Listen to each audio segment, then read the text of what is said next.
జై శ్రీమన్నారాయణ.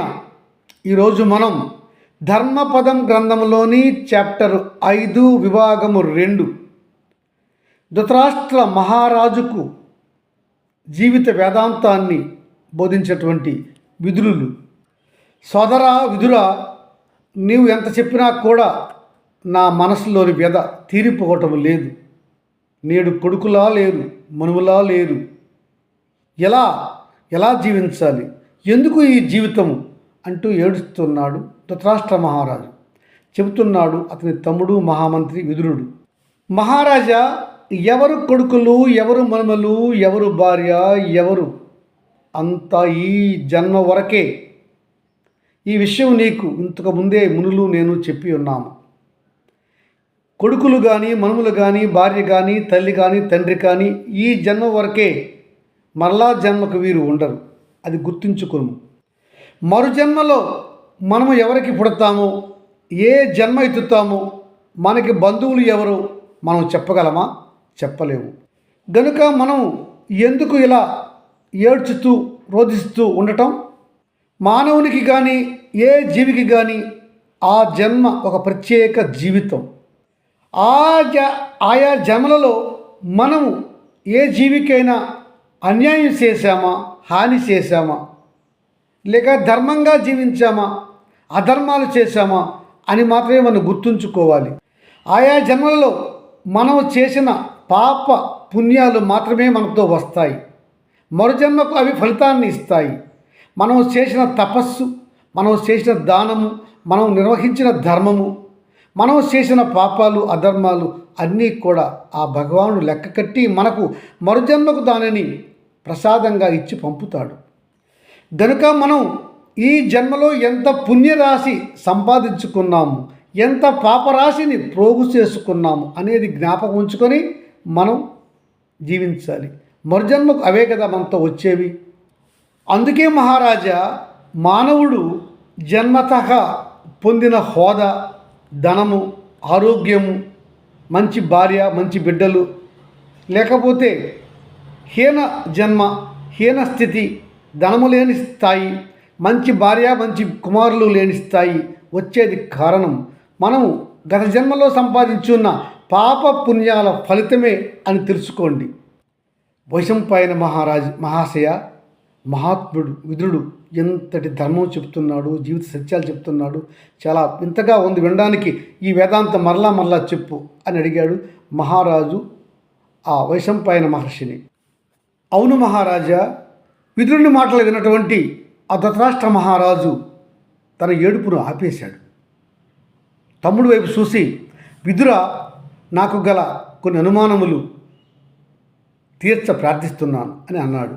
విదురా, ప్రియ అప్రియ వస్తు సంయోగము, వియోగము, అలా వియోగము వల్ల వచ్చే మానసిక భావాల చేత ఆక్రమించకుండా ప్రాజ్ఞులు ఎలా ఉంటారు?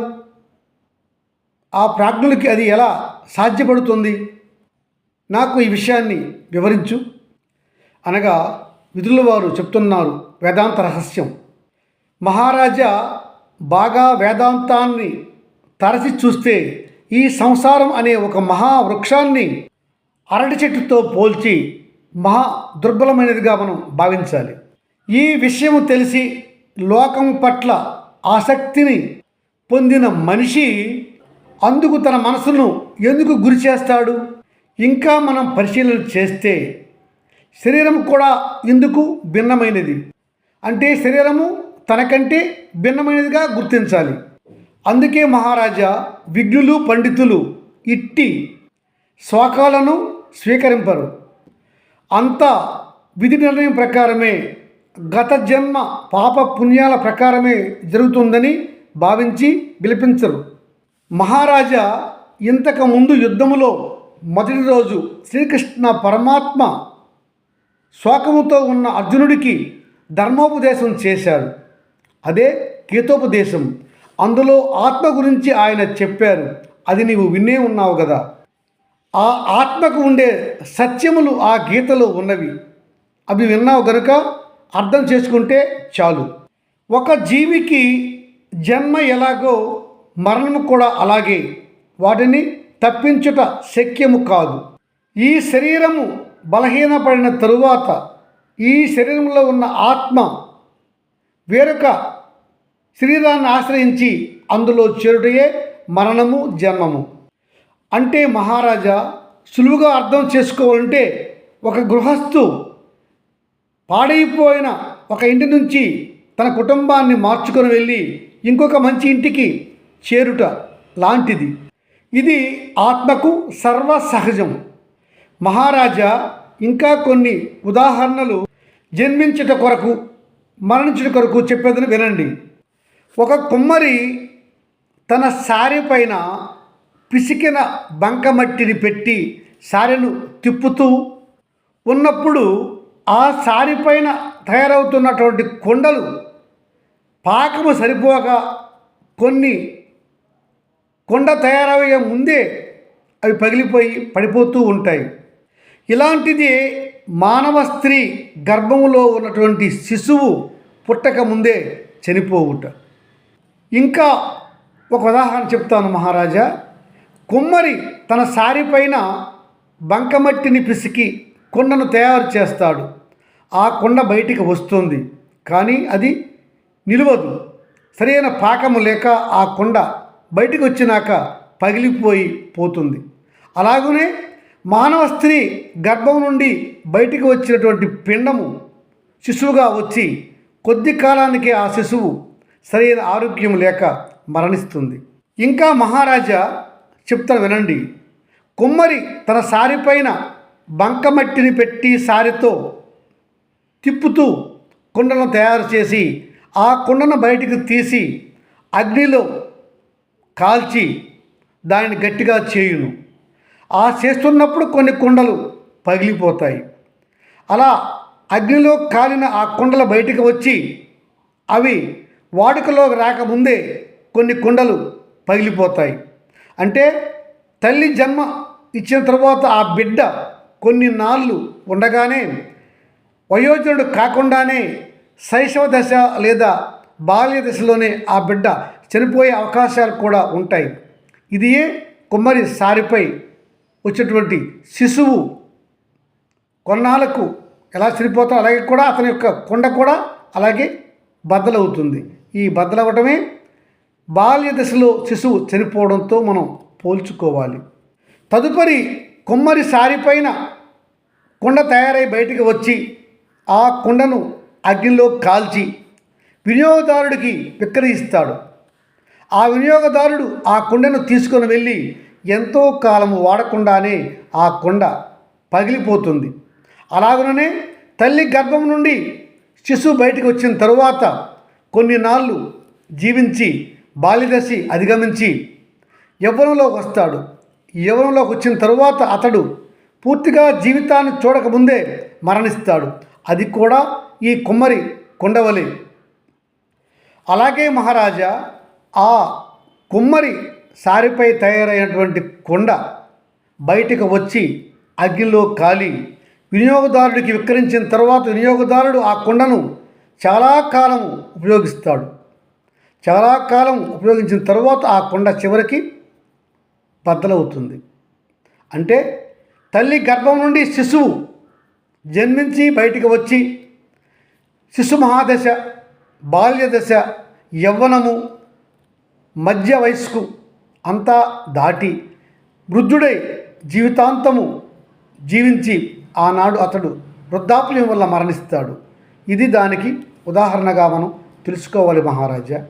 ఇలా మానవుడు తల్లి గర్భం నుండి వచ్చిన తరువాత వివిధ దశలు, శిశు దశ, బాల్యము, యవ్వనము, మధ్య వయస్కుడు, వృద్ధాప్యము, ఈ దశలలో జీవిస్తాడు. ఇలా ఎన్ని నాళ్ళు ఆ జీవుడు జీవించాలి అనేది అతడి యొక్క పూర్వజన్మ పాప పుణ్యాల ఫలితంగా వస్తుంది. ఆ విధంగా బ్రహ్మదేవుడు లిఖిస్తాడు అని మనం తెలుసుకోవాలి మహారాజా. కనుక ప్రారబ్ధ కర్మాన్ని మనం తప్పించుకోలేము.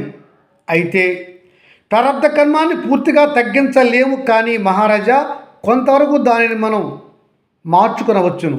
ఎట్లాగంటే సరైన పుణ్యకర్మలు ఈ జన్మలోనైనా చేసి దాన ధర్మాలు చేసి ధర్మంగా జీవించి ఆ దేవుని యందు భక్తి కలిగి ఉండి ధర్మజీవనం చేస్తే కొంతవరకు గజన్మ పాపపుణ్యాలను మనం పెంచుకోవచ్చు, తగ్గించుకోవచ్చు. కనుక మనం ఆయుష్ను పెంచుకోవాలంటే ధర్మంగా జీవించాలి మహారాజా. ఇలా గత జన్మ పాపపుణ్యాలను మార్చుకున్న వారు వారి యొక్క ధర్మము, సత్యవ్రతము, అహింసా వ్రతాల వల్ల జరిగింది. దానికి ఉదాహరణ మార్కండేయ మహర్షి సత్యవంతుడు, సావిత్రి, అలాగనే శాంతివ మహర్షి కుమారుడి యొక్క చరిత్ర మనం గుర్తు చేసుకోవాలి. వీరంతా కూడా పూర్వజన్మ వల్ల విశేషమైన జీవితం లేనివారే అయినా ఈ జన్మలో వారు వాటిని కొనసాగించారు. దానికి కారణం వారు చేసుకున్నటువంటి ఈ జన్మ ధర్మము, పుణ్యము, దేవుని యందు భక్తి, సత్యవ్రతాలు. అంతెందుకు నీ తండ్రి విష్ణుచిత్తుని జన్మ పొడిగించబడిన కారణము శ్రీకృష్ణ పరమాత్మ. అర్జునుడి కుమారుడు అభిమన్యుడు తక్కువ వయసులో చనిపోవడానికి కారణము అతని పూర్వజన్మ సుకృతము. గాంధారీ మాత 101 బిడ్డలు పుట్టినప్పుడే చనిపోయారు. కానీ వారందరినీ ఉద్ధరించి జీవింపజేశాడు వ్యాసుల వారు. దానికి తోడైనది ఆ బిడ్డల యొక్క తల్లి గాంధారీ మాత యొక్క పాతివ్రత్య తపస్సు. అందువల్ల గర్జన పాపములు ఉన్నా కూడా ఈ జన్మలో మనం మంచి పుణ్యకార్యాలు, ధర్మజీవనం చేస్తే గర్జన్మ పాపాలు కొంతవరకు సమసిపోతాయి. మహారాజా, స్త్రీ పురుష కలయికతో స్త్రీ యోనిలో ఏర్పడినటువంటి చిన్న బీజము పెద్దదై స్త్రీ లేదా పురుష బీజంగా మారి ఆ ఇరుకైన యోని సంధిలో జీవిస్తూ 9 నెలలు ఉండి ప్రాణం పోసుకున్నటువంటి ఆ బిడ్డ ఆ ఇరుకైన యోని సందుల నుంచి బయటికి వస్తూ తల్లికి మరణశిక్ష లాంటి శిక్ష విధిస్తుంది. దాదాపుగా ఆ శిశువు భూమిపైకి వచ్చినప్పటికీ ఆనాడు ఆ శిశువు పైన ప్రభావం చూపిస్తున్నటువంటి గ్రహాల యొక్క ఆధిపత్యం ఆ శిశువు పైన వర్ధిల్లుతూ ఉంటుంది. ఆ శిశువు భూమిపైకి వచ్చినప్పటికీ ఏ గ్రహస్థితి ఉన్నదో ఆ గ్రహాలు ఆ జీవికి జీవితాంతము ప్రభావితం చేస్తూ ఉంటాయి. ఇంకా అలా భూమిపైకి వచ్చిన ఆ శిశువును భూత పీతాలు, పిశాచాలు, బాలారిష్టలు బంధిస్తూ హింసిస్తూ కూడా ఉంటాయి. అలా జన్మించిన ఆ బాలికలు 14 సంవత్సరాల వయసు వరకు తల్లి తండ్రిపైనే ఆధారపడతారు. కనుక ఆ వయస్సులో వారు చేసే పాపాలు, పుణ్యాలు కూడా తల్లిదండ్రులకే సంక్రమిస్తాయి. అది 14 సంవత్సరాల వరకు ఉంటుంది. ఆ తదుపరి ఆ స్త్రీ పురుష పెద్దయిన తరువాత వారి యొక్క ధనము, మదము, విద్య, మదము లాంటివి పెంపు చేసుకొని అధర్మ కార్యక్రమాలు, అధర్మాలు చేస్తారు. ధర్మజీవనం చేయరు. అలా చేయని వారు అకాల మరణం పొందుతూ ఉంటారు మహారాజా. అలా అధర్మాలు చేసి మరణించిన వారు తప్పక నరకవాసం చేస్తారు.